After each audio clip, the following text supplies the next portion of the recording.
séptima sesión, que es las epístolas o cartas de Pablo, ¿ok? De manera que estas 8 sesiones que vimos, la primera sesión vimos la introducción a la Biblia,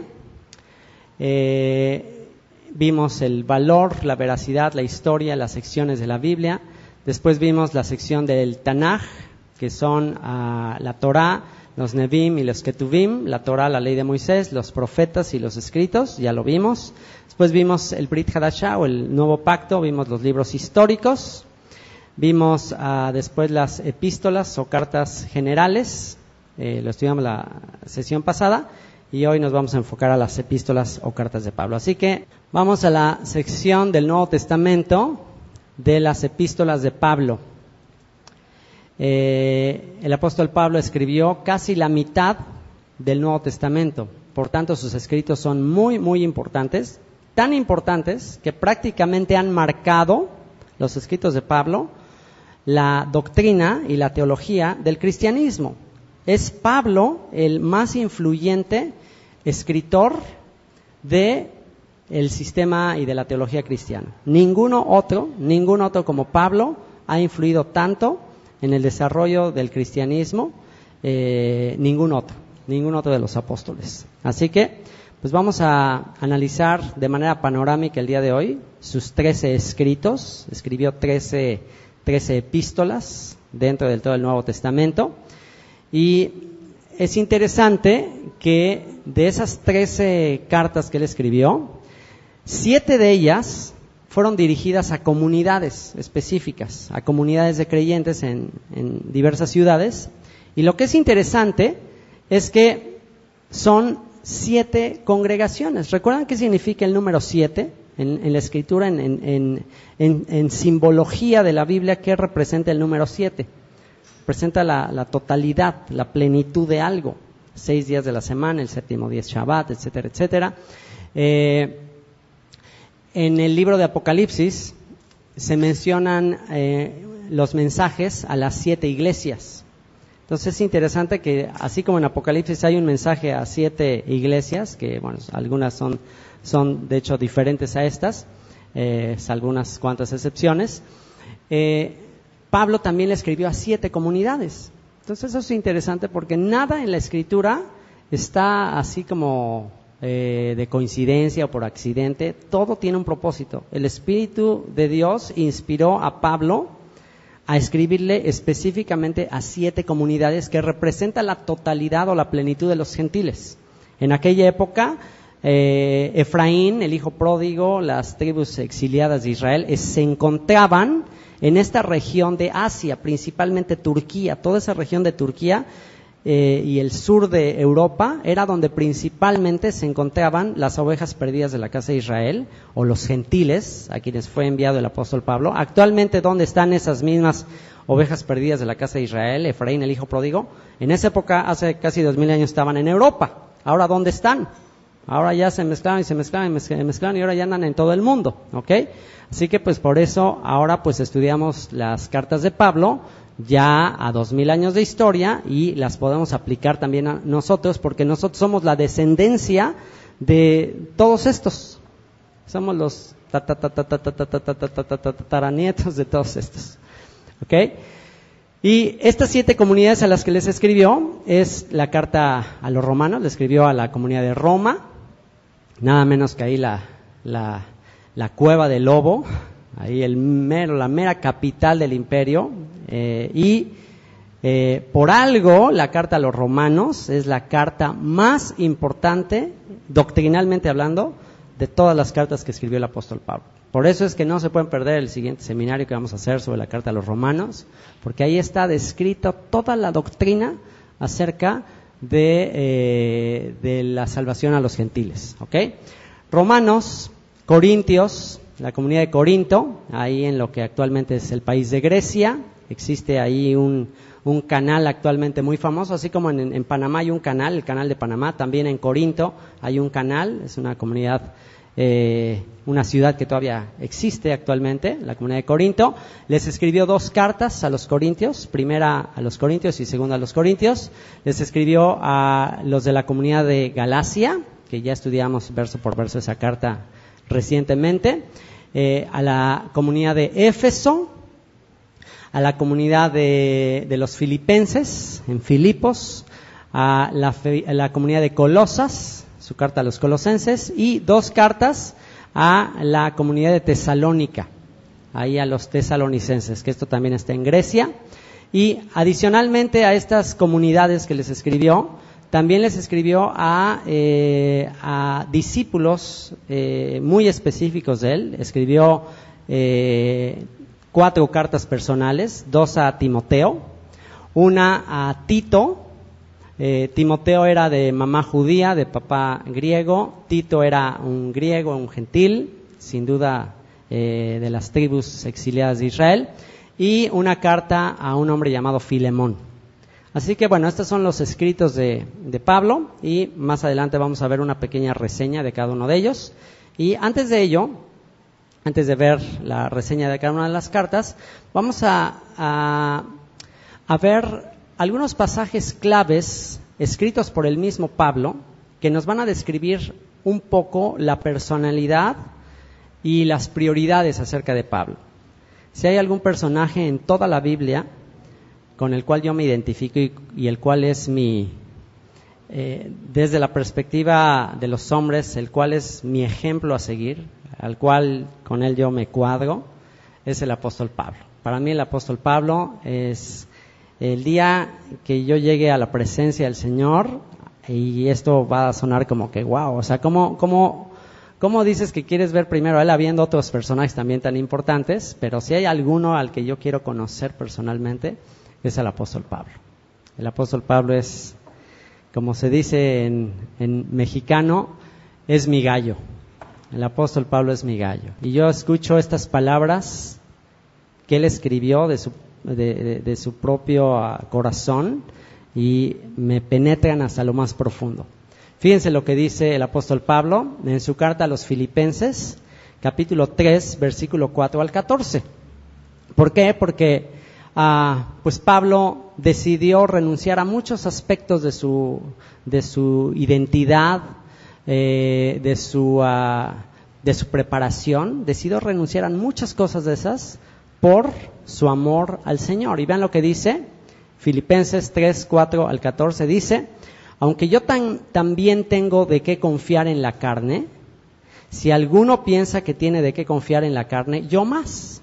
¿Por qué dice eso Pablo? Porque había en aquella época que él estaba enseñando algunas personas conversas que estaban haciendo mucho alarde o presumiendo mucho de su linaje, de ser judíos, de ser conversos, de estar siguiendo las cuestiones de la ley. Había muchos conversos, mucha gente que se estaba convirtiendo al judaísmo, que sentía que ya eran supermaestros de la ley, que andaban enseñando, y pues su enseñanza se basaba en su jactancia, en el que ellos sabían mucho. Y aquí Pablo habla de sí mismo de que, bueno, pues si se trata de jactarse, si se trata de presumir, como estos hombres estaban haciendo en aquella época, dice, si se trata de gloriarse en la carne, dice, pues yo tengo de qué gloriarme. Es más, yo tengo de más que gloriarme. Dice el verso 5, circuncidado al 8º día, del linaje de Israel, de la tribu de Benjamín, hebreo de hebreos, en cuanto a la ley, fariseo. Y esto a mí me pega mucho porque actualmente hay mucha jactancia, y sobre todo con el internet, pues hay muchísima jactancia en cuanto a un montón de gente que se pone ahí a enseñar y hace demasiado promoción de sí mismo, como diciendo que es así, casi descendiente del rey David, ¿no? O sea, como que bárbaro. Y la verdad es que a 2000 años de historia es muy difícil o prácticamente imposible que una persona pueda determinar su genealogía así directa desde Abraham, Isaac y Jacob. O sea, después de 2000 años de exilio, el pueblo de Israel pues se ha mezclado y se ha mezclado. Ha habido pueblos enteros que se han convertido al judaísmo y que actualmente nadie podría así aseverar que desciende directamente de Abraham o que es judío. Y Pablo, hace 2000 años, si alguien podría actualmente decir, bueno, pues, ¿quién es más judío? Ahorita alguien que dice que es judío así de super apellido, y es de a de veras, y es así, sábelo todo, o alguien que vivió hace 2000 años que estaba mucho más cerca de los acontecimientos. ¿Quién creen que era o sea, verdaderamente más judío. O sea, si se trata de seguir a alguien, porque hay alguien que puede actualmente, pues se jactan de estar siguiendo a determinado moré, o a determinado maestro, o a determinado pastor, o lo que sea. Entonces, pues si se trata de seguir a alguien mucho más fiel a los acontecimientos que sucedieron, o más cercano, pues a quién deberíamos seguir. En todo caso, vamos a ver el currículum. O sea, la próxima vez que alguien te trate de apantallar, pues ¿sabes qué? Si se trata de apantallar, pues la verdad yo mejor le confío a las cartas de Pablo que a un rabino moderno, o un maestro moderno, a un pastor moderno, a un cura moderno, a un sacerdote moderno. Mejor le confío a lo que él dice. Vean lo que dice el verso 5. Circuncidado al 8º día, del linaje de Israel, de la tribu de Benjamín. En aquella época se tenían todavía los registros, en el templo que estaban los registros de dónde descendían. Esdras y Nehemías tenían unos cuantos años que habían pasado. O sea, en aquella época podían determinar las genealogías de dónde venían. Actualmente no. Y entonces dice, del linaje de Israel, de la tribu de Benjamín. Podía hasta decir de qué tribu era. Actualmente no se puede saber de qué tribu es cada quien. De la tribu de Benjamín. Hebreo de hebreos. En cuanto a la ley, fariseo. Si se trataba de ser muy observante, muy estricto con respecto a la tradición oral, a la ley oral, si se trata de saber específicamente cómo hacer las cosas dentro de la tradición oral, porque actualmente hay muchos que se levantan ahí diciendo, no, es que esto se tiene que hacer así, y mira, la velita se prende de esta manera, y el panecito, o sea, tanta jactancia en esas cosas. Y bueno, aquí vemos a alguien que dice, bueno, si se trata de saber cómo observar todas estas cosas, fariseo. Era un hombre de la secta más estricta del judaísmo. En cuanto a celo, si se trata de ser alguien celoso por la verdad, perseguidor de la iglesia. ¿Qué quiere decir? Que él era alguien muy celoso de la doctrina. Cualquiera que se desviara de lo que él consideraba que era correcto, él se la tomaba muy en serio y él iba y los perseguía. O sea, no era indiferente ante las herejías. Dice, en cuanto a la justicia que es en la ley, obviamente, conociendo todo el contexto de sus cartas, está hablando de la ley oral. En cuanto a observar todos los preceptos rabínicos, tradiciones, irreprensible. Nadie le podía decir que no estaba cumpliendo de acuerdo a la religión y costumbres de sus padres. Nadie. Dice, pero, verso 7, pero cuantas cosas eran para mí ganancia, o sea, todo ese prestigio, todo ese nombre, toda esa fama que él tenía como un discípulo de Gamaliel, como un hebreo, como un judío, todas esas cosas que dice, todas esas cosas que para mí eran ganancia, las he estimado como ¿qué? Como pérdida por amor del Mesías. Y ciertamente, aún estimo todas las cosas como pérdida por la excelencia del conocimiento de Cristo Jesús, del Mesías Yeshua. O sea, todo lo que he aprendido en mi vida, todos mis años de aprender de todos los maestros que tuve, he decidido perderlo con tal de llegar a conocer lo que enseña el Mesías. Esa es la doctrina que vale. Esa es la doctrina importante. ¿Cuánta gente hay que está aferrada a sus títulos, a sus nombramientos, a su posición teológica? Aferrada, no la quiere perder y prefiere renunciar a lo que claramente está viendo en la Escritura, que claramente Yeshua enseñó, y prefiere dejar eso. ¿Por qué? Pues porque puede perder su lugar, su posición, su ministerio, etcétera, etcétera. Y aquí Pablo dice, yo decidí perderlo todo por conocer la doctrina de este hombre, por conocer realmente al Mesías. Y dice, ciertamente aún estimo todas las cosas como pérdida por la excelencia del conocimiento del Mesías Yeshua, mi Señor. Él es mi Señor, Él es mi máxima autoridad. Ya no tengo más autoridades, ya no tengo más rabinos. Él es mi rabino, mi Señor, por amor del cual lo he perdido todo y lo tengo por basura para ganar al Mesías. ¿Qué te parece eso? Lo tengo por basura.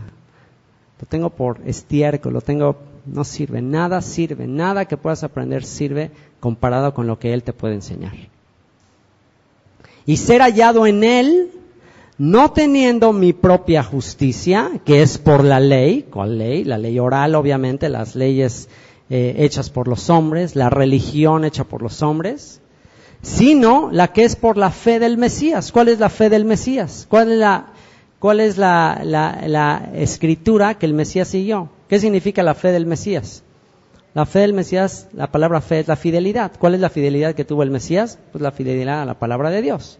Entonces estoy dispuesto a renunciar a todo lo que los hombres me enseñan con tal de seguir la fe que siguió el Mesías. Su palabra. Su palabra.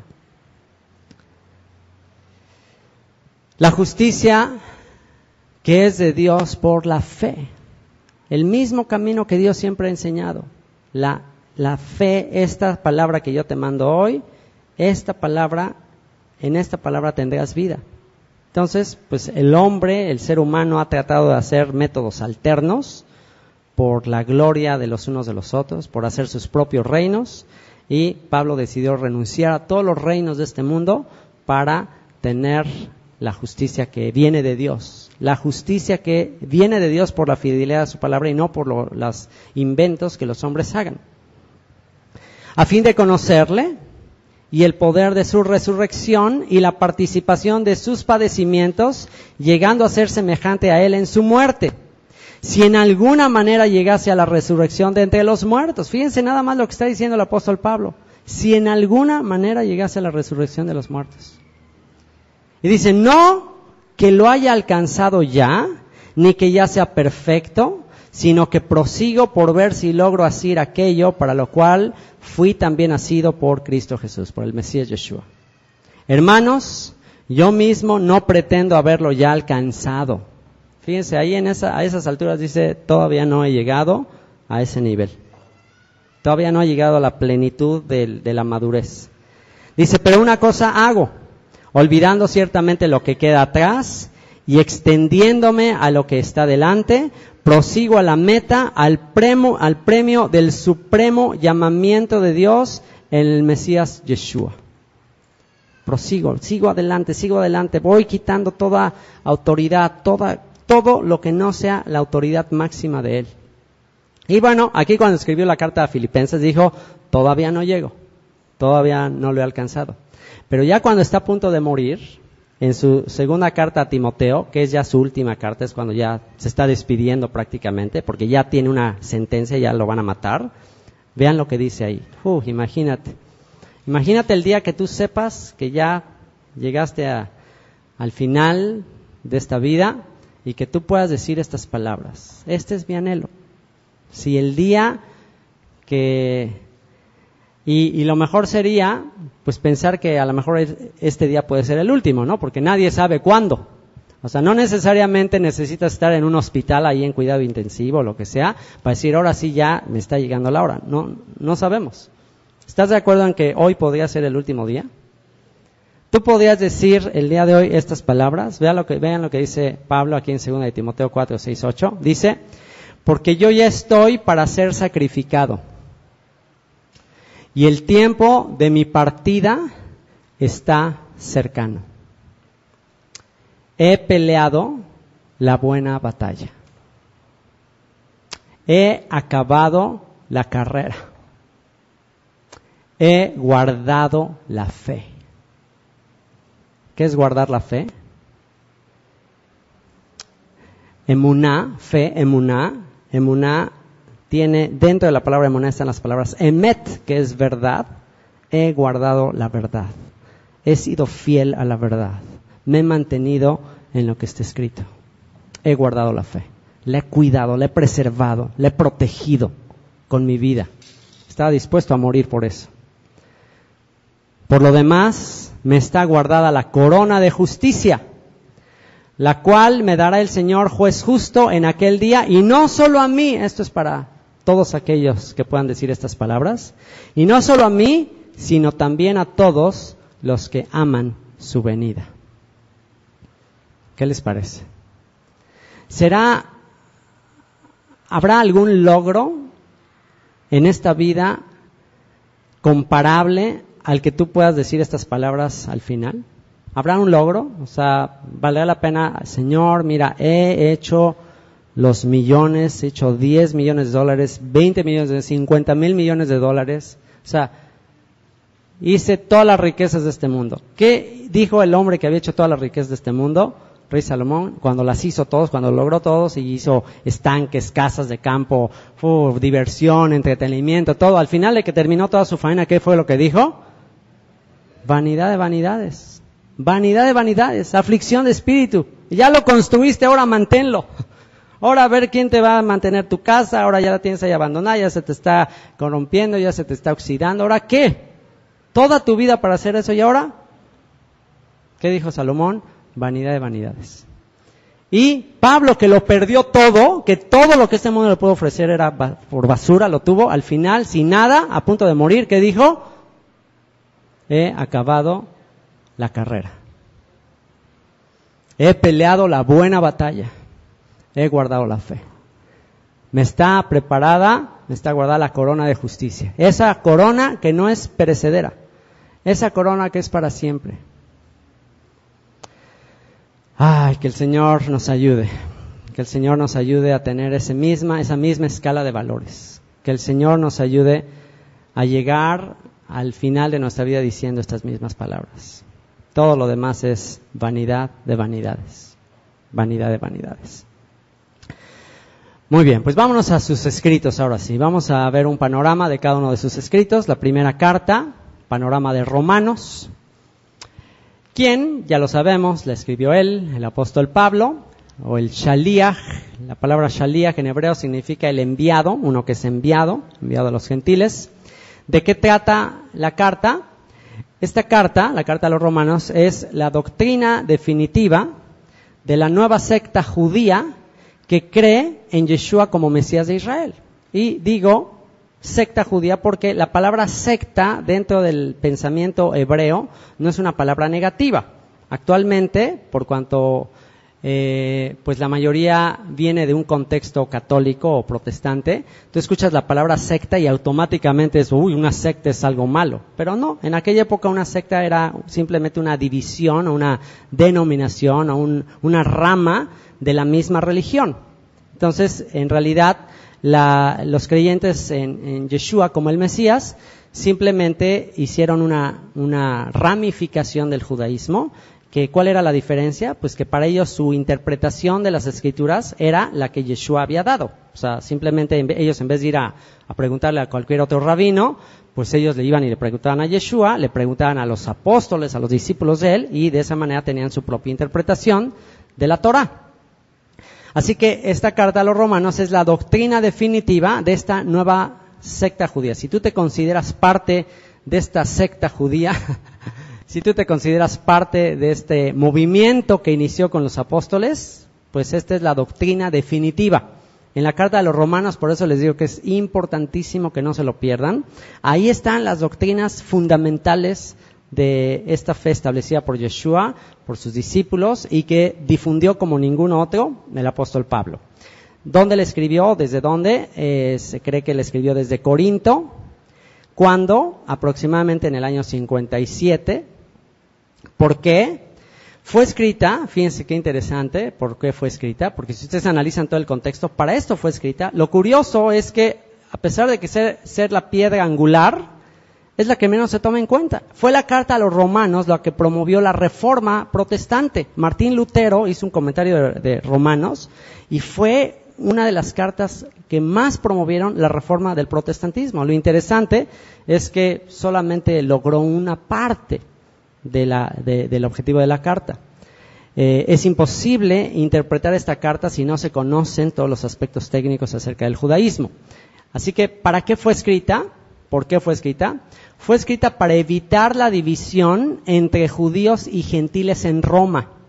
En Roma había una comunidad muy importante y en esa comunidad judía pues también estaba habiendo gentiles que empezaban a acercarse a la Torá. Y muchos de ellos comenzaron a creer que Yeshua era el Mesías, y pues empezó a haber un conflicto de, bueno, ¿y qué hacemos con estos gentiles? ¿Y ahora qué pasa? ¿Y cómo es la justicia y la tradición oral y los alimentos y esto y lo otro y los días? Empezó a haber muchas dudas acerca de cómo convivir unos con otros, y por eso Pablo escribe esta carta para aclarar los fundamentos verdaderos de la fe hebrea y la obra de Yeshua. Son 16 capítulos que para facilitar el estudio los dividí en 6 secciones.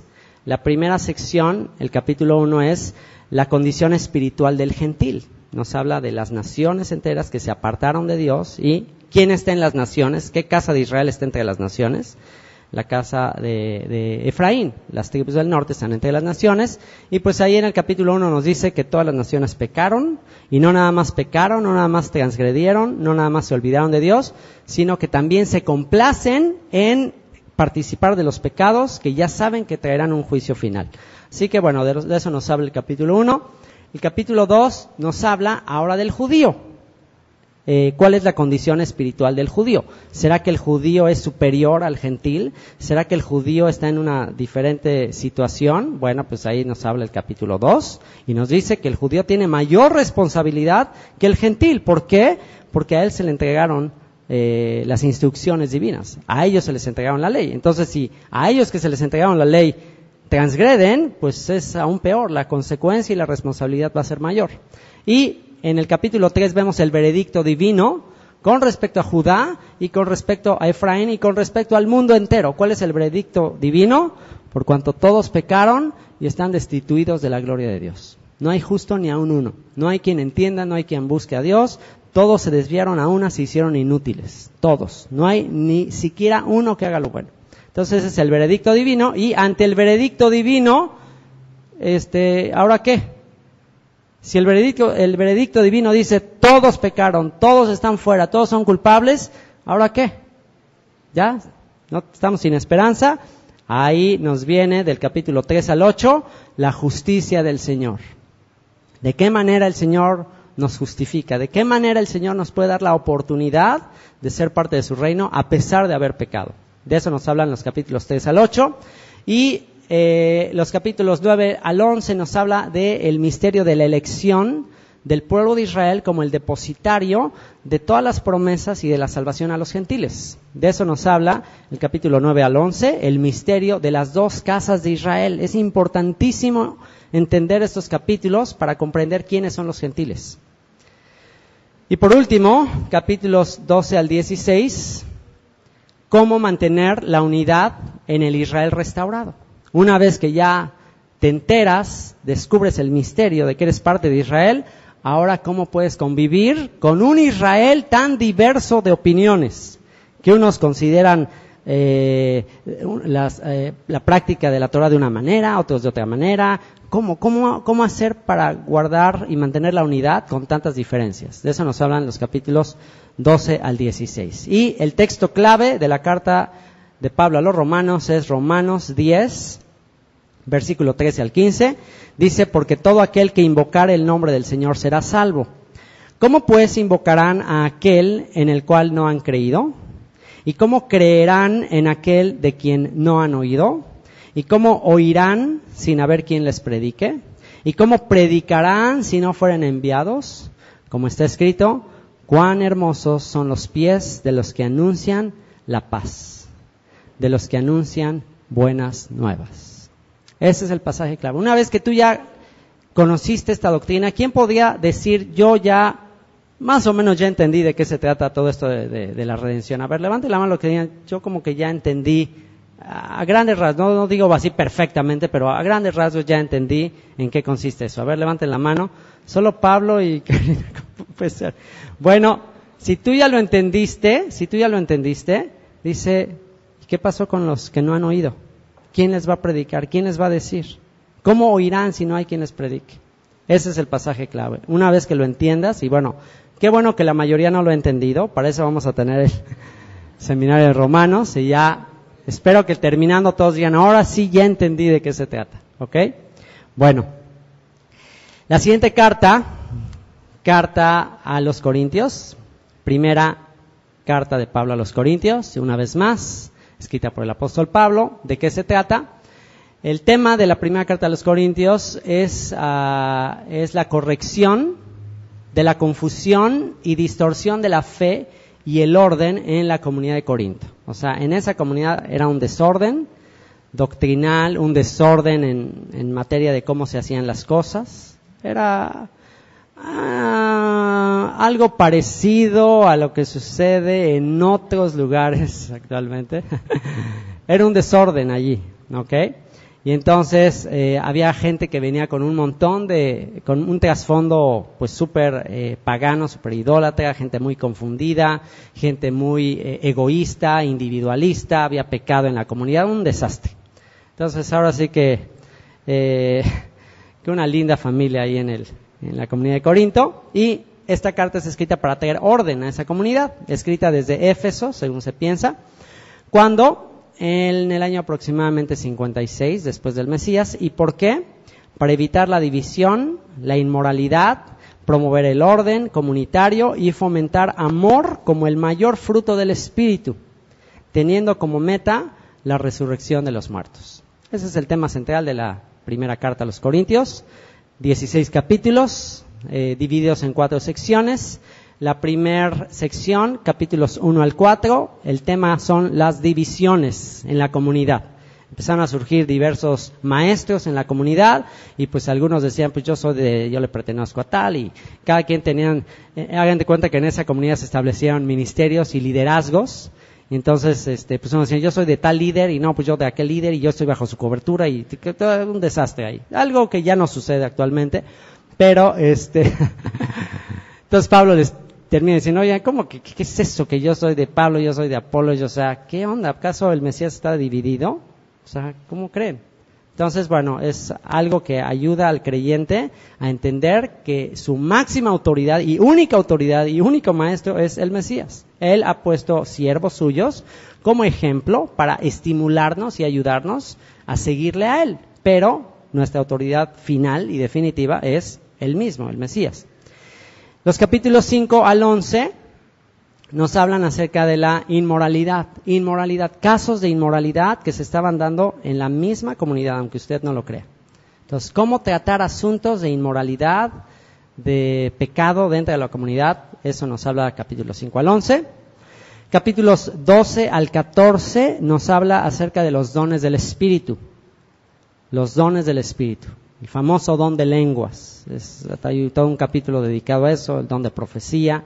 Y dentro de todo ese contexto de los dones y de tanto énfasis, fíjense qué interesante, en esa comunidad de tanta confusión, el énfasis que se estaba haciendo era en los dones del Espíritu. Había pecado, había división, había inmoralidad, había un desastre, pero eso sí, todos queriendo practicar los dones del Espíritu, todos queriendo hablar en lenguas y haciendo un desorden ahí. ¿Será algo parecido a lo que está pasando actualmente? Y en ese contexto de toda la gente querer brillar por los dones, ¿qué es lo que dice Pablo acerca de cuál es el don más importante? Lo vamos a ver en el pasaje clave de la primera carta a los Corintios. Y por último, la cuarta y última sección, los capítulos 15 al 16, el tema es la resurrección de los muertos. A fin de cuentas, ¿qué es lo que nos motiva a mantenernos en santidad, a mantenernos en obediencia? ¿Y cuál es la recompensa final de todo esto? La resurrección de los muertos. Y el texto clave de la primera carta a los Corintios, cuando toda la gente está peleando y luchando por los dones, ¿cuál es el don más importante? Si yo hablase lenguas humanas y angélicas y no tengo amor, vengo a ser como metal que resuena o címbalo que retiñe. Y si tuviese profecía y entendiese todos los misterios y toda ciencia, y si tuviese toda la fe, de tal manera que trasladase los montes y no tengo amor, nada soy.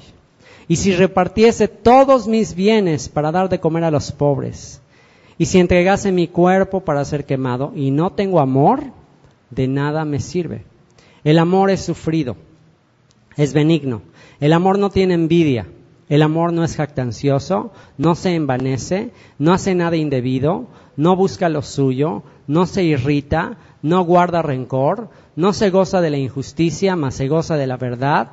Todo lo sufre, todo lo cree, todo lo espera, todo lo soporta, el amor nunca deja de ser. Pero las profecías se acabarán y cesarán las lenguas, y la ciencia acabará, porque en parte conocemos y en parte profetizamos. Mas cuando venga lo perfecto, entonces lo que es en parte se acabará. Cuando yo era niño, hablaba como niño, pensaba como niño, juzgaba como niño. Mas cuando ya fui hombre, dejé lo que era de niño. Ahora vemos por espejo, oscuramente, mas entonces veremos cara a cara. Ahora conozco en parte, pero entonces conoceré como fui conocido. Y ahora permanecen la fe, la esperanza y el amor. Estos tres, pero el mayor de ellos es el amor. Pasaje clave de 1 de Corintios. 2 de Corintios, una vez más, el apóstol Pablo escribiéndola. ¿De qué? ¿De qué trata? Es una defensa del ministerio de Pablo ante sus críticos. Pablo generalmente, en todas sus cartas, generalmente no habla mucho de sí mismo. Pero si hay una carta en la que sí se dedicó a defender su ministerio y su llamado, es esta segunda carta a los Corintios. A Pablo lo atacaban principalmente por tres cosas.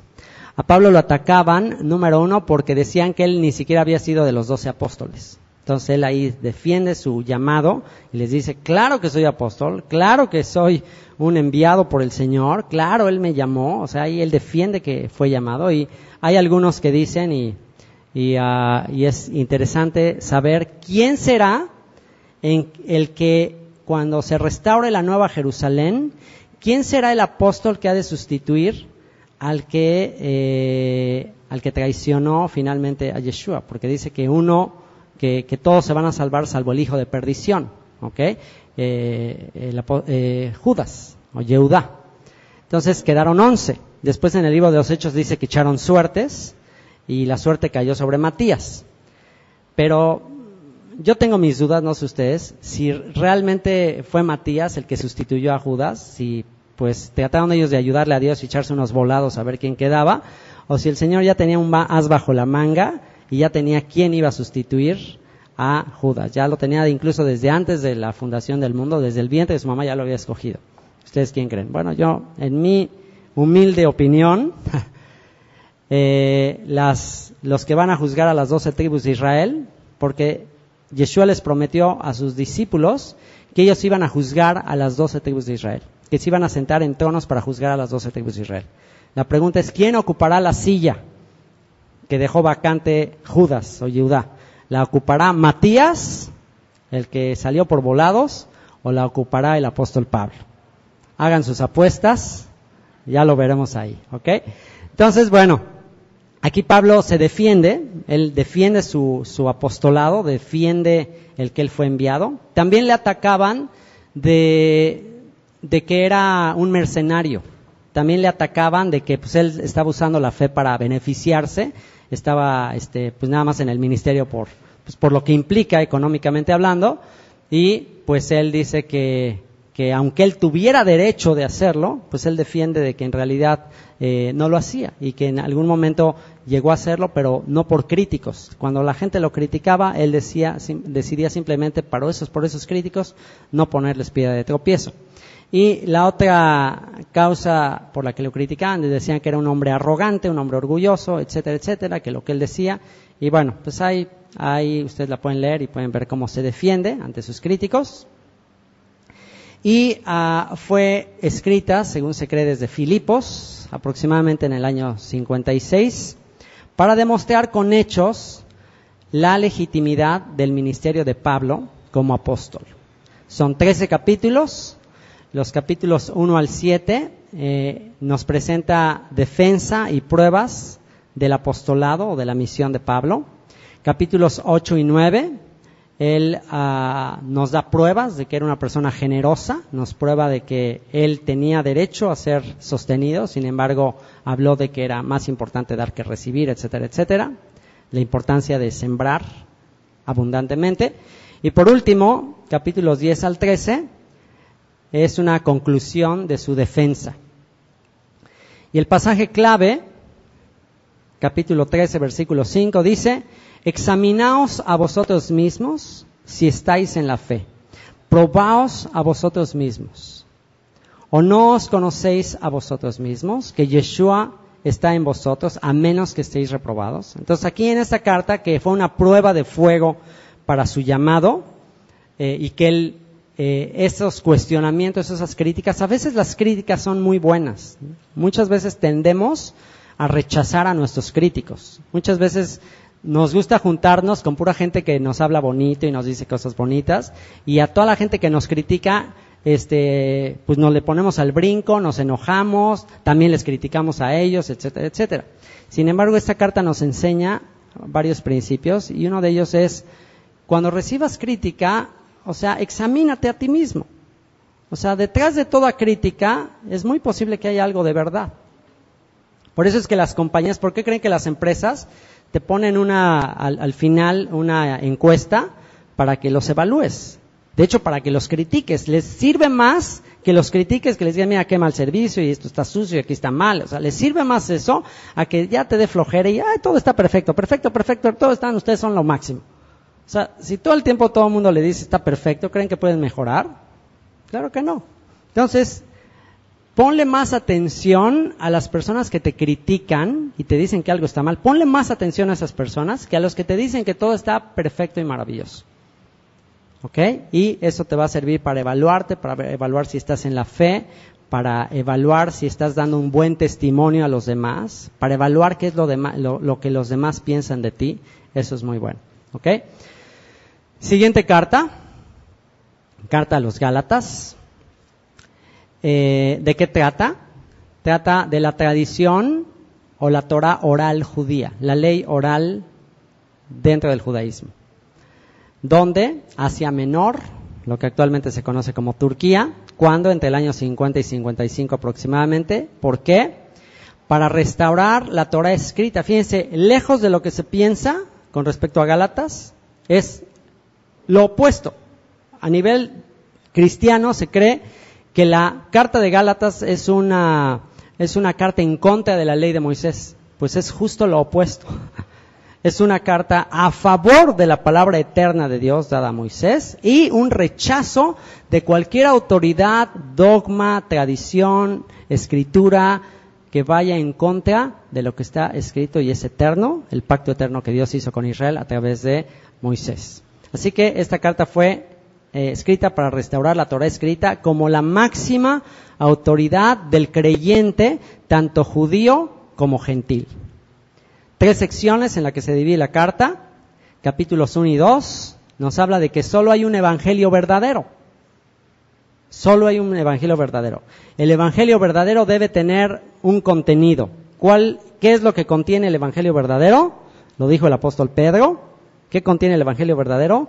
La palabra de Dios, la ley de Dios, la instrucción de Dios, la ley que Dios le dio a Moisés. Eso incluye el evangelio verdadero. Si el evangelio no incluye eso, ¿qué quiere decir? Es un falso evangelio. Así que de eso nos habla el capítulo 1 y 2. Capítulo 3 y 4 nos habla de la tradición oral, las obras de la ley, el yugo de la ley, bajo la ley. Todo esto tiene que ver con la tradición oral o la ley oral judía. Y los capítulos 5 al 6 nos hablan de la verdadera libertad en el Mesías. ¿En qué consiste la verdadera libertad en el Mesías? Conocerán la verdad y la verdad os hará libres si permanecieren en mi palabra. Serán verdaderamente mis discípulos y conocerán la verdad y la verdad los hará libres. El texto clave, Gálatas 5:1. Estad pues firmes en la libertad con que el Mesías nos hizo libres, y no estéis otra vez sujetos al yugo de esclavitud. No te regreses otra vez a los débiles y pobres rudimentos de este mundo, a las normas de las religiones, de las denominaciones, de los hombres. No te regreses a eso. Confía exclusivamente en la palabra eterna de Dios. De eso nos habla Gálatas 5:1. Y continuamos ahora con la carta a los Efesios. ¿De qué trata la carta a los Efesios? Principalmente el tema de la carta a los Efesios es el misterio de las 2 casas de Israel, de que ambos pueblos hizo uno, derribando la pared intermedia de separación, de que los gentiles que en otro tiempo eran gentiles, pues han sido hechos conciudadanos de los santos, miembros de la familia de Dios, del misterio que ha estado oculto y que ha de ser revelado. ayúdenme a orar por esto. En el seminario que voy a dar en Tijuana voy a hablar de este tema, entonces voy a dar este seminario. Entonces, bueno, de eso trata el misterio de las dos casas de Israel. ¿Dónde se escribió? Una prisión en Roma, cuando aproximadamente el año 60 al 64 después del Mesías. ¿Por qué? Para mostrar la herencia recuperada de las ovejas perdidas de la casa de Israel. Para mostrar que Dios, a nosotros que estábamos en otro tiempo lejos, muertos en delitos y pecados, nos dio vida juntamente con el Mesías. Por gracia somos salvos, ¿ok? Son 6 capítulos que separamos en 5 secciones. La primera sección, capítulo 1, la predestinación de Israel. Este es un tema súper controversial en la teología cristiana, si hay predestinación o si no hay predestinación. Hay movimientos cristianos que se dividen por este tema de la predestinación, y aquí claramente nos habla de que existe una predestinación, pero tenemos que entender el misterio de Israel para entender que es Israel quien fue predestinado para ser pueblo suyo. Eso nos habla el capítulo 1. Capítulo 2 nos habla de la reunificación de las dos casas de Israel, basados en Ezequiel capítulo 37. El capítulo 3 nos habla del misterio de los gentiles, que le fue revelado al apóstol Pablo. Los capítulos 4 y 5 nos hablan de los resultados de la restauración de Israel, la congregación restaurada, la familia y la sociedad restaurada. Una vez que Dios restaure la cautividad de Jacob, una vez que Dios restaure Israel, la sociedad, las familias, todo va a ser restaurado. Y sin duda eso tú ya lo estás viviendo en tu propia familia. ¿Ha sucedido en tu propia familia que en el momento que empezaste a entender este misterio, tu familia, tu vida empezó a ser restaurado? ¿Crees que si las familias comprendían este misterio y empezaran a guardar sus mandamientos y la señal del Shabbat y todas las demás señales de la Escritura, crees que sería restaurada la sociedad? ¿Ustedes qué piensan? ¿Por qué creen que la sociedad, a pesar de que el cristianismo sea súper difundido, no está restaurado? ¿Por qué? Porque le falta la sustancia de la Torah. Les falta el pacto, la implicación del pacto, la implicación de volver a transgredir el pacto. Eso es una tristeza que se ha pasado por alto. Y por último, capítulo 6, la protección para no volver a caer. ¿Cómo evitar volver a caer? ¿Cómo evitar volver a transgredir? De eso nos habla el capítulo 6. Y el pasaje clave, el texto clave, Efesios 2, 1 al 2. Y Él os dio vida a vosotros cuando estabais muertos en vuestros delitos y pecados, en los cuales anduvisteis en otro tiempo siguiendo la corriente de este mundo, conforme al príncipe de la potestad del aire, el espíritu que ahora opera en los hijos de desobediencia. Es el texto clave de la carta a los Efesios. Siguiente carta, panorama de Filipenses. ¿De qué trata? Principalmente esta es una carta que nos motiva, nos ayuda a ser optimistas ante circunstancias adversas. Si tú estás pasando por circunstancias adversas en este momento, si tú estás pasando por momentos difíciles, te recomiendo que estudies, que memorices esta carta. ¿Desde dónde se escribió? Pues nada menos que desde una cárcel. O sea, el apóstol Pablo encerrado en una cárcel, y no creas que una cárcel como las de ahora. Si alguien vio la película de Expreso de Medianoche, nada más para que se den una idea cómo eran las cárceles en aquella época. Pablo en una cárcel, en una celda bastante terrible, escribiendo a los que están afuera, diciéndoles, regocíjense, alégrense, anímense. Imagínate, dices, no puede ser. ¿Cuándo? Entre el año 60 al 64. ¿Por qué? Para exhortar a los filipenses a vivir con alegría. Si tú tienes problema con amargura, con ira, con enojo, si todo el tiempo tienes una cara así muy poco entusiasta, te recomiendo memorizarte esta carta. 4 capítulos, 4 secciones. El primer capítulo, una mente optimista. ¿Cómo mantener el optimismo en circunstancias adversas? Una mente humilde, una clave para mantenerte con alegría, con buen humor, que nada te preocupe, que nada te afecte, si te critican, lo que sea, si te rechazan, si hablan mal de ti, necesitas tener una mente humilde. Si te critican, hablan mal de ti y luego te quieres defender y estás ahí rechazando y rechazando, tienes un problema de orgullo. Tienes que mantener una mente humilde. Tercera sección, una mente simple. Una mente simple. Y por último, la cuarta sección, una mente enfocada. ¿Quién tiene problemas de déficit de atención? ¿Quién es muy disperso en su mente y le cuesta mucho trabajo mantener la atención en una sola cosa? Que estás haciendo una cosa, no es típico, no te choca que empieces un trabajo y ya te entra una llamada y luego ya no te acuerdas qué estabas haciendo y no terminas nada de lo que concluyes. Bueno, antídoto, Filipenses, capítulo 4. Texto clave, Filipenses 4:4, regocijaos en el Señor siempre. Regocijaos, gózate, alégrate, ponte feliz, alégrate en el Señor. ¿Cuándo? Cuando te pasen cosas buenas, cuando estés, te saques la lotería, cuando estés en la Riviera Maya. No, ¿cuándo? Siempre. Él estaba en la cárcel. Regocíjate, alégrate en el Señor siempre. ¿Se acuerdan ahí en la cárcel de Filipos cómo estaba? Y cuando lo encerraron ahí con Silas, ¿qué estaban haciendo? En una celda con Silas, estaba encadenado. ¿Qué se puso a hacer? A medianoche, después de que les habían dado una azotada, ¿qué se puso a hacer? Se pusieron a cantar. Qué cosa tan increíble. Entonces, alégrate, regocíjate en el Señor siempre. Otra vez, por si no quedó claro, otra vez les digo, regocijaos, regocíjense, alégrense. Panorama de Colosenses. ¿De qué trata? Colosenses es una carta de corrección doctrinal a la comunidad en Colosas. Otra vez, ¿dónde? También desde una prisión en Roma. Por eso Pablo se la pasaba mucho tiempo en la cárcel. El Señor lo mandó varias veces a unos encierros, porque Pablo era un hombre muy, muy activo, siempre ocupado.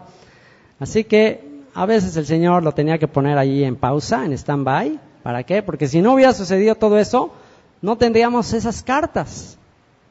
¿Se dan cuenta por qué les digo que no podemos decir que algo que nos pasa es malo hasta que termine la película de nuestra vida? ¿Ustedes creen que ahorita Pablo ya en la presencia del Señor, ya haciendo un análisis de su vida, viendo el rompecabezas de su vida, viendo toda la película de su vida, podía decir que el haber estado en la cárcel fue malo? ¿O qué podía decir? Wow, Señor, gracias porque permitiste que estuviera en la cárcel tanto tiempo, porque tuve chance de escribir cartas que a estos cancunenses y todos los que me están escuchando a través de internet, les alientan, les dan esperanza, les dan motivos de alegría. Entonces, nunca digas que algo que te está pasando es malo hasta que termine la película. Ya que termine la película, ya que estés con el Señor, ya que te enseñe, mira, ves todo esto que te pasó aquí, esto que tú te estabas así lamentándolo, ya quejándote, esto fue por esto, tuvo este propósito, y ahí te vas a dar cuenta que nada que sucedió en tu vida era necesariamente malo. Así que, depende del enfoque, depende cómo lo veas. ¿Cuándo? Entre el año 60 al 64. ¿Por qué? Para contrarrestar diversas herejías y exhortar a los creyentes. 4 secciones, 4 capítulos. La primera sección, el primer capítulo, la verdad acerca de Yeshua. La identidad de Yeshua. Él es la imagen del Señor, la imagen del Dios invisible, el primogénito de toda la creación. Porque en Él fueron creadas todas las cosas, las que están en los cielos y en la tierra y debajo de la tierra. Todo fue hecho por medio de Él y para Él. Así que nos muestra la identidad del Mesías como el primogénito entre los muertos, como el Hijo de Dios, como la manifestación divina. De eso nos habla el capítulo 1, la manifestación por la cual Dios muestra sus atributos hacia los demás. Capítulo 2, la verdad acerca de las herejías. Nos habla de diversas herejías, diversas sutilezas, diversas filosofías de los hombres en contra de la doctrina final del Mesías. Y los capítulos 3 y 4 nos hablan de un mismo tema en 2 partes. La primera parte es la verdad acerca de la vida que agrada a Dios, y bueno, también es la segunda parte, la verdad acerca de la vida que agrada a Dios. Si tú quieres saber cómo agradar a Dios, pues estudia capítulos 3 y 4 de Colosenses. ¿Quién dice, a mí me gustaría saber cómo puedo agradar a Dios? ¿Te gustaría saberlo? Estudia, memoriza capítulos 3 y 4 de Colosenses. Texto clave, Colosenses 3:16. Esto es la voluntad de Dios. ¿Quieres saber cómo agradar a Dios? La palabra del Mesías more en abundancia en vosotros. La palabra del Mesías more en abundancia en vosotros. Si tú quieres saber cómo, dices, es que se me olvida todo, tengo memoria de teflón. ¿Alguien tiene batalla con memorizar la escritura? ¿Alguien batalla con aprender las cosas de la Biblia? A ver, levanten la mano que dijo, yo le batallo mucho en aprender. No se me queda grabado nada. Ok, aquí está la clave. Aquí está la clave. ¿Cómo puedo hacer que la palabra del Mesías more en abundancia en mí? ¿Cómo? Enseñándoos y exhortándose. Enséñense y exhórtense unos a otros. Toma la responsabilidad de que lo que vas a escuchar aquí se lo vas a ir a enseñar a alguien más y vas a exhortar a alguien más sobre eso. Vas a animar a alguien más a esto. Si tú nada más vienes aquí como para escuchar, para obtener la información, vas a empezar a cabecear. Pero en el momento que dices, no, a ver, esto se lo tengo que decir a mi abuelita, a mi primo, a mi prima, a mi obrero, a mi jefe, a quien sea, entonces, a ver, y esto, si me preguntan esto, ¿qué les voy a decir? Y entonces estás con mucha más atención. ¿Por qué? Porque tienes la responsabilidad de que se lo vas a enseñar a alguien. El que más aprende es el que enseña. Ustedes no crean que yo estoy aquí porque así nada más porque me fascina estudiar. Sí me gusta estudiar, pero a veces la verdad es que a veces está pesado estudiar. Hay veces que tengo sueño, hay veces que me cuesta trabajo, los entiendo. Hay veces que ya que estoy ahí, que híjole, ya se acerca el día y tengo que presentar el estudio y todavía no entiendo y tengo que sacar otro libro y otro y orar y ya yo quisiera estar en la alberca. Pero ¿saben por qué me forcé a tener 2 reuniones en sábado y el domingo y andar yendo de un lado a otro y grabar y todo esto? ¿Saben por qué? Y grabar. ¿Por qué? Porque grabar implica que tengo que tener cuidado qué voy a decir. No puedo estar diciendo disparates porque ya me quemo. Entonces, pues me forzo, si quiero aprender, si quiero que la palabra del Mesías more en abundancia en mí, pues tengo que enseñar, tengo que exhortar a otros en toda sabiduría, cantando, ya nada más me falta esto, cantando con gracia en vuestros... Bueno, en mi corazón sí canto, en la regadera sí canto. Cantando con gracia en vuestros corazones al Señor con salmos e himnos y cánticos espirituales. Mis hijos pueden ser testigos de que sí canto. Ahí me están oyendo cantar ellos hasta allá, pero ya me dicen que le baje al volumen nada más. Ok, siguiente carta, panorama de Primera Tesalonicenses. ¿De qué trata? Esta carta también nos habla de cómo tener optimismo ante las circunstancias adversas. ¿Dónde? En Corinto. ¿Cuándo? Entre el año 49 al 54. ¿Por qué? Para exhortar a los tesalonicenses a través de la esperanza del retorno del Mesías y la resurrección de los muertos. 5 capítulos divididos en 4 secciones. La primera sección, capítulo 1, los 3 pilares que sostienen el universo. 3 pilares que sostienen el universo. ¿Cuáles son esos 3 pilares que sostienen el universo? Que se repiten continuamente a lo largo del Nuevo Testamento. La fe, el amor y la esperanza. Estos son los 3 pilares que sostienen el universo. Si no fuera por estos 3, comamos y bebamos, que mañana nos morimos. Segunda sección, capítulo 2, prueba de fuego del ministro de Dios. ¿Quién quiere servir al Señor? ¿Quién quiere decir yo quiero ser un ministro? Un ministro es el que sirve. ¿Quién quisiera dedicar su vida a servirle? ¿O quién considera ya actualmente que está sirviéndole, que es un ministro? Bueno, esta es la prueba de fuego. Capítulo 2, ahí puedes saber si realmente eres un ministro de Dios, un siervo de Dios. Capítulo 3, el secreto contra una vida deprimida y sin fruto. Si tú batallas continuamente con depresión, continuamente te sientes triste, continuamente te sientes como que no tienes propósito en la vida, te recomiendo memorizarte el capítulo 3 de Primera a los Tesalonicenses. Y por último, capítulos 4 y 5, motivación para la santidad. Si a veces te falta motivación para mantenerte en santidad, si a veces las tentaciones son muy fuertes y te cuesta trabajo decirle no a la tentación, te recomiendo memorizar los capítulos 4 y 5, motivación para la santidad. ¿Qué te motiva a estar en santidad? ¿Qué te motiva para mantenerte puro delante de Él? ¿Qué te motiva? ¿Cuál es la motivación? ¿Por qué a veces luchar contra la tentación? ¿Por qué? ¿Qué nos motiva? De eso nos habla el capítulo 4 y 5, el día del reino, cuando el reino sea establecido, cuando el Señor retorne. ¿Ok? Texto clave, Primera de Tesalonicenses. Ok, Primera de Tesalonicenses 5:9. Dice, porque no nos ha puesto Dios para ira, sino para alcanzar salvación por medio de nuestro Señor Yeshua el Mesías. Tú no fuiste creado para ira. Tú no fuiste creado para ser destruido. Tú fuiste creado ¿para qué?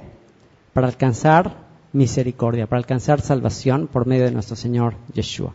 Si fuiste creado para eso, pues vivamos agradecidos el resto de nuestra vida. Segunda de Tesalonicenses, el tema central de esta carta es, una vez más, la fe, el amor y la esperanza. ¿Desde dónde?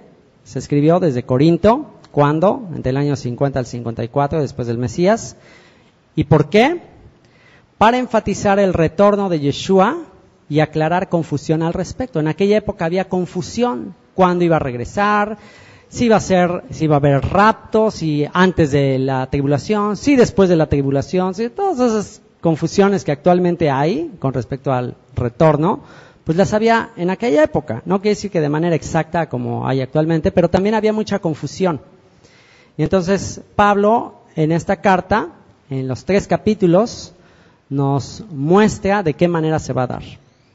El capítulo 1 nos habla del tema de la fe, el amor y la esperanza. El capítulo 2 del día del Señor. Y nos dice que el día del Señor no vendrá sin que antes venga. ¿Qué tiene que venir antes de que venga el día del Señor? La apostasía. Y se manifiesta el hijo de perdición, el hijo de pecado. Un gobierno mundial en contra de todo lo que tiene que ver con Dios. Entonces, mientras eso no suceda ya de manera así contundente, abierta, y que sucede en Jerusalén, una cosa terrible que tiene que suceder en Jerusalén, eso no va a venir el día del Señor. Entonces hay que estar alertas a las noticias, hay que ver qué está pasando en Jerusalén, porque tiene que venir primero eso. Y por último, el capítulo 3, requisitos para ser usados por Dios. ¿Quién de aquí dice, yo quisiera que Dios me use? Bueno, hay requisitos. ¿Cuáles son esos requisitos? Capítulo 3, Segunda de Tesalonicenses. Texto clave, Segunda de Tesalonicenses 2:3. Nadie os engañe en ninguna manera, porque no vendrá, o sea, no vendrá el día del Señor, no vendrá la redención final, sin que antes venga la apostasía, el apartarse de la fe original, el engaño de apartarse de la ley de Moisés, el apartarse de la ley, de la fe de los profetas, de los apóstoles. Primero tiene que venir eso y después vendrá el Señor. Ahora, eso ya se está dando, o sea, eso ya está. Ya nada más falta que ya se legalice ya de manera oficial, y entonces se manifiesta el hombre de pecado, el hijo de perdición, que se levanta contra todo lo que se llama Dios o es objeto de culto, y que se sienta en el templo de Dios haciéndose pasar por Dios. Eso está en 2 de Tesalonicenses, capítulo 2. Y estas cartas que acabamos de analizar fueron las cartas a comunidades específicas. Ya vimos 7 comunidades específicas en 7 ciudades específicas. Y por último vienen las famosas cartas pastorales. Se les conoce como cartas pastorales porque fueron cartas escritas a sus discípulos, cartas a personas específicas, en este caso a Timoteo. La primera carta de Timoteo, que es una carta personal a su discípulo Timoteo. La palabra discípulo en hebreo es la palabra talmid. Talmid viene del verbo lilmod, que significa aprender. ¿Ok? Entonces, un discípulo es el que aprende, o tiene que ver con alguien. Limudim son estudios, alguien que está estudiando, alguien que está aprendiendo, no nada más de teoría, sino de los hechos de su maestro. Es un discípulo. En donde también se escribió desde una prisión en Roma, cuando entre el año 63 al 66 después del Mesías. ¿Por qué? Porque quería instruirlo como líder de una comunidad. Una vez que Pablo sabía que pues él no iba a estar siempre, pues él invirtió en un joven llamado Timoteo, también en otro joven llamado Tito, y él decidió dar de su vida, dar de su ejemplo, para que después cuando él se fuera, ellos pudieran seguir compartiendo. Ese es uno de mis más grandes anhelos, tomar jóvenes de aquí. Por eso todo el proyecto de la escuela es que muchos jóvenes aprendan, que muchos jóvenes se conviertan en discípulos para continuar la obra, porque pues nosotros no siempre estaremos aquí. Un poco de tiempo me verán, otro poco de tiempo no me verán. Entonces tenemos que hacer discípulos. A eso fuimos llamados, a ser discípulos. Pablo dijo: lo que aprendiste de mí en presencia de varios discípulos, eso enseña a hombres fieles que sean idóneos de enseñar a otros. Y son 6 capítulos divididos en 4 secciones. La primera sección, capítulo 1, la congregación y su mensaje. ¿Cuál debería ser el mensaje de cada congregación? ¿Cuál debería ser el mensaje central de cada comunidad de creyentes? El capítulo 2 y 3, la congregación y sus miembros. La congregación y sus miembros. ¿Cómo debería de ser la convivencia, las características de los miembros en una comunidad? El capítulo 4, la congregación y su siervo. La congregación y el siervo, el que está presidiendo sobre una comunidad. Las comunidades fueron establecidas en aquella época y así deberían de ser cada una de ellas. Y cada comunidad tiene alguien que preside. Pero ese que preside tiene que tener ciertas características descritas en el capítulo 4 de cómo debe de ser un siervo, alguien que está presidiendo en una comunidad. Y los capítulos 5 al 6, la congregación y su servicio. La congregación y cómo servir a los demás. ¿Cuál tiene que ser el ejemplo de esta comunidad hacia los demás? El texto clave, 1 Timoteo 3, 14 al 15... dice: esto te escribo, aunque tengo la esperanza de ir pronto a verte, para que si tardo sepas cómo debes conducirte en la casa de Dios, que es la iglesia del Dios viviente, columna y baluarte de la verdad. Entiéndase que al hablar de la iglesia de Dios no se está refiriendo a un edificio, a una denominación, se está hablando a la comunidad de creyentes que están saliendo del sistema de este mundo que va en contra de su palabra, de sus mandamientos. ¿Ok? Segunda de Timoteo. Este es, una vez más, carta personal a su discípulo Timoteo. Es la segunda carta, desde una prisión en Roma, años 65 al 67 después del Mesías. ¿Por qué? Porque quería darle las últimas instrucciones antes de morir. Esta es la última carta que escribió el apóstol Pablo. Si tú quieres saber qué es lo verdaderamente importante, estudia esta carta. Pablo aquí ya es donde derrama su corazón a su discípulo y habla de lo que verdaderamente es importante en la vida. En el capítulo 1 de 4 capítulos nos anuncia al Mesías que muere. Capítulo 1 nos anuncia al Mesías que muere. Capítulo 2 nos exhorta a consagrarnos completamente como soldados del Mesías. Y nos dice: si tú has sido llamado como soldado, ya no te enredes en los asuntos de la vida. Ya. Entrega tu vida en cuerpo y alma, en tu tiempo, tus recursos, todo entrégaselo a Él. Si estás todo el tiempo dudando y estás con un pie en el mundo y un pie con el Señor, no eres digno de aquel que te llamó por soldado. Eso es el capítulo 2. Capítulo 3, cuídate de la apostasía que vendrá. Le advierte a Timoteo acerca de la apostasía que iba a venir y le dice: cuídate de eso. Le advierte que se mantenga consagrado para que no caiga en el error de la apostasía que habría de venir. Y por último, cuarta sección, cuarto capítulo, guarda la fe. Guarda la fe. Así como él guardó la fe, así como él se mantuvo en la fe, exhorta a su discípulo a guardar la fe. Texto clave, 2 de Timoteo 3, 16 al 17.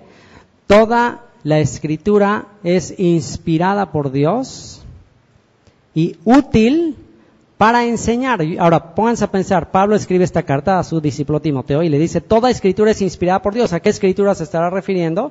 Pues al Antiguo Testamento. Entonces, toda la escritura es inspirada por Dios y útil para enseñar, para redarguir. Redarguir es como convencer a alguien, para corregir. Si alguien está en un error doctrinal, pues usa las escrituras del Antiguo Testamento para corregirle, para instruir en justicia, a fin de que el hombre de Dios sea perfecto, enteramente preparado para toda buena obra. Esta palabra perfecto tiene que ver con madurez, que un hombre llegue a su plena madurez, que llegue al clímax del propósito por el cual fue creado. ¿A ti te gustaría llegar al clímax del propósito por el cual fuiste creado? Toda la Escritura es para eso. ¿Ok? Segunda de Timoteo 3, 16, 17, pasaje clave. Y vámonos con Tito. Estamos a punto de culminar. ¿Cómo van? ¿Cómo van? ¿Van bien? Ya nada, nos faltan 2 cartas, ¿ok? Panorama de Tito. Esta es otra carta personal a su discípulo Tito, de origen griego. Timoteo era judío, Tito era de origen griego, y aquí vemos en 2 discípulos que hizo Pablo, representadas a las 2 casas de Israel. Tenía su discípulo judío y tenía su discípulo dentro de la casa de Israel. Esto es muy lindo, tener ambas casas representadas en estos 2 discípulos. ¿Dónde? En Roma. ¿Cuándo? Entre el año 63 al 66 después del Mesías. ¿Y por qué? Para instruirle acerca del orden en la comunidad de Creta. Lo iba a dejar a cargo de una comunidad allí en Creta y le instruye acerca de cómo debía hacer las cosas allí. 3 capítulos divididos en 3 secciones. El primer capítulo nos habla de el liderazgo y su carácter. El liderazgo y su carácter. ¿Cuál debe ser el carácter del líder? Se habla actualmente mucho de liderazgo. Bueno, pues, ¿qué mejor que tener palabras inspiradas por Dios para saber qué realmente es el liderazgo? Eso nos habla el capítulo 1 de Tito. Segundo capítulo, el liderazgo y su testimonio. De esto se hace poco énfasis a veces. A veces se habla mucho de ser líder, y bueno, pues ser líder cualquiera. Pero para ser líder se requiere un testimonio. Se requiere que tengas que la gente tenga ciertos conceptos acerca de ti. De eso nos habla el capítulo 2. No cualquier persona puede nada más ponerse a enseñar o a dirigir. Tiene que tener un testimonio. Así que el capítulo 2 de Tito, el liderazgo y su testimonio. Y por último, capítulo 3, el liderazgo y su énfasis. El liderazgo y su énfasis. ¿Cuál debería ser el énfasis en el liderazgo? Así que este es el tema de la carta de Tito. El pasaje clave, Tito 3, 4 al 8, dice así: pero cuando se manifestó la bondad de Dios, nuestro Salvador, y su amor para con los hombres, nos salvó, no por obras de justicia que nosotros hubiéramos hecho, sino por su misericordia, por el lavamiento de la regeneración y por la renovación en el Espíritu Santo, el cual derramó en nosotros abundantemente por Jesucristo, por Yeshua, el Mesías, nuestro Salvador, para que, justificados por su gracia, viniésemos a ser herederos conforme a la esperanza de la vida eterna. Palabra fiel es esta, y en estas cosas quiero que insistas con firmeza. ¿Se dieron cuenta? El énfasis en estas cosas quiero que insistas con firmeza. ¿En qué quiero que insistas con firmeza? En que fuimos salvados. ¿Por qué? Por su misericordia. No por algo que hubiésemos hecho, es porque Él tuvo misericordia de nosotros. Y por último, carta a Filemón. Esta es una carta personal a su amigo Filemón, a alguien a quien Pablo le compartió. Y le escribe desde una prisión en Roma. Le escribe en el año 60 al 63 después del Mesías aproximadamente. Y le escribe para interceder por la vida de Onésimo, un esclavo que huyó, que le robó una lana ahí a Filemón y salió huyendo. Y después Pablo se lo encuentra y pues le dice: ¿sabes qué? Pues ve y restituye y regresa con tu amo. Pero pues está muy temeroso Onésimo de regresar, porque pues de acuerdo a la ley en aquella época, pues lo podían incluso hasta matar. Si un esclavo le robaba lana a su amo, le hacía alguna cosa, alguna fechoría, lo podían hasta matar. Entonces Pablo le enseña el principio de restituir. Ve, pide perdón, pero no nada más pide perdón, o sea, hay que restituir. Y pues para interceder por Onésimo le manda una carta a Filemón, al amo, pues para que no lo vaya a matar o para que no le vaya a hacer daño.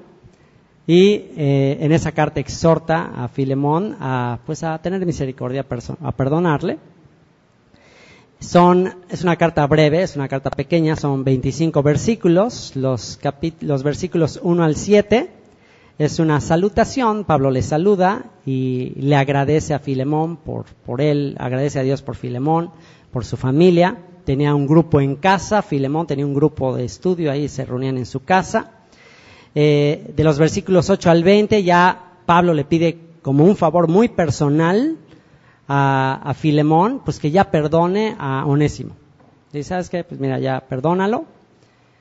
Y del versículo 21 al 25, Pablo le expresa su confianza en la respuesta favorable y la despedida. Al final Pablo le dice, yo confío en que me vas a hacer caso.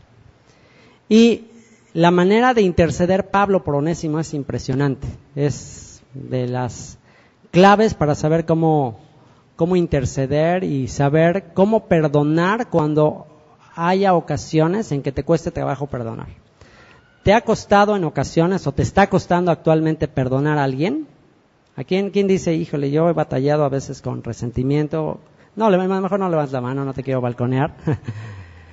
Si en algún momento batallas con perdonar a alguien, estás muy dolido con alguien, este es el texto clave de Filemón. Filemón, versículo 18, dice, y si en algo te dañó o te debe, ponlo a mi cuenta. ¿Qué te parece? ¿Te costaría trabajo perdonar a alguien si el Mesías, y aquí en este caso Pablo simplemente sigue el ejemplo del Mesías de poner su vida en rescate por muchos? Pero ¿te costaría trabajo perdonar a alguien si el Señor te dice, ok, Él te debe algo que no te puede pagar? Efectivamente, te dañó, te lastimó, ya el daño está hecho, pero si algo te debe, pónmelo a mi cuenta. ¿Qué pasará si el Señor te dijera eso? ¿Seguirías todavía así como refunfuñando? ¿O dirías, bueno, Señor, si tú me lo dices, con mucho gusto? Entonces Pablo se aprovechó de la amistad que tenía con Filemón, por cuanto Pablo le habló de la palabra y Pablo pues prácticamente le ganó para decirle, ok, si algo te debe, si estás peleado con él, pónmelo a mi cuenta y yo te lo pago. Si no es que tú te me debes a mí. Entonces, pues bueno, vaya manera de pacificar a alguien, vaya manera de reconciliar a alguien. Y bueno, pues ese es el texto clave, que Dios nos ayude a que cada vez que algo te cueste trabajo, pónselo a la cuenta del Señor. Él tiene capacidad para pagar y compensar todo lo que tú y yo hemos sido dañados. Y pues bueno, con esto concluimos las 13 epístolas paulinas, como se les conoce, o las epístolas o cartas de Shaul, del apóstol Pablo, que han sido tan controversiales a lo largo de la historia. El apóstol Pedro dijo que las cartas de Pablo son difíciles de entender, las cuales los indoctos o los inconstantes tuercen para su propia perdición, como también lo hacen con el resto de las escrituras. Así que te animo, hoy nada más fue un panorama de cada una de sus cartas. Estas cartas ya están comentadas verso por verso en la página de Descubre la Biblia. Estas cartas te podría yo decir que sí ya las hice, los comentarios, cuando ya no te haya tanta levadura grecorromana. Entonces esta sí, con confianza te puedo decir que las escuches. De todos modos las voy a rehacer otra vez, pero esas sí te las recomiendo, que las escuches verso por verso y que puedas tener un panorama amplio de ese mensaje tan inspirador y que ha transformado la historia de la humanidad para siempre, del apóstol Pablo. Así que bueno, pues vamos a orar, y la oración que les invito a que hagamos es la que está escrita aquí, que dice: Abba, papito, ayúdanos a tener la pasión que tuvo tu siervo Pablo por tu reino y tus escogidos dispersos entre las naciones. Vamos a orar.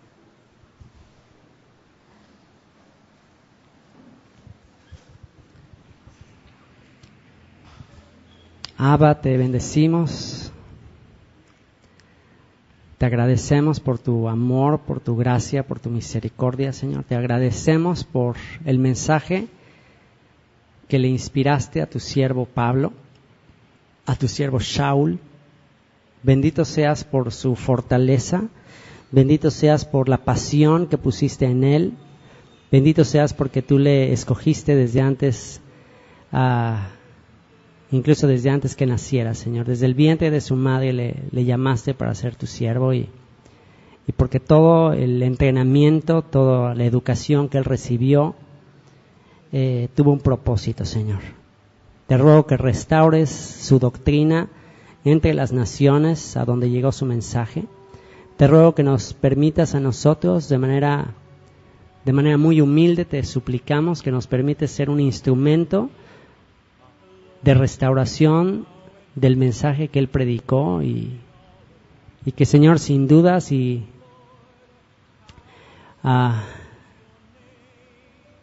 el día de hoy estuviera aquí con nosotros y viera lo que se hizo de su mensaje, sería muy doloroso para él, Señor. Sin embargo, nada se escapó de tus manos. Tú tienes un propósito perfecto y en el tiempo de la restauración de todas las cosas, has de restaurar esta palabra profética de Pablo, Señor. Has de mostrar que sus palabras son las mismas palabras de los profetas, son las mismas palabras de Moisés, que de ninguna manera él apostató, ni contradijo, ni creó una nueva religión, Señor, sino que simplemente manifestó con fidelidad el mensaje que nos ha sido transmitido desde tu siervo Moisés, Padre. Te agradecemos por su vida, te agradecemos por su mensaje y yo te ruego que ese mensaje cumpla el propósito por el cual tú se lo inspiraste, Señor, en nuestras vidas y que nos des esa pasión que él tuvo por alcanzar a todas las ovejas perdidas de la casa de Israel, aún en lo último de la tierra, Padre. Te lo rogamos en el nombre de Yeshua. Amén.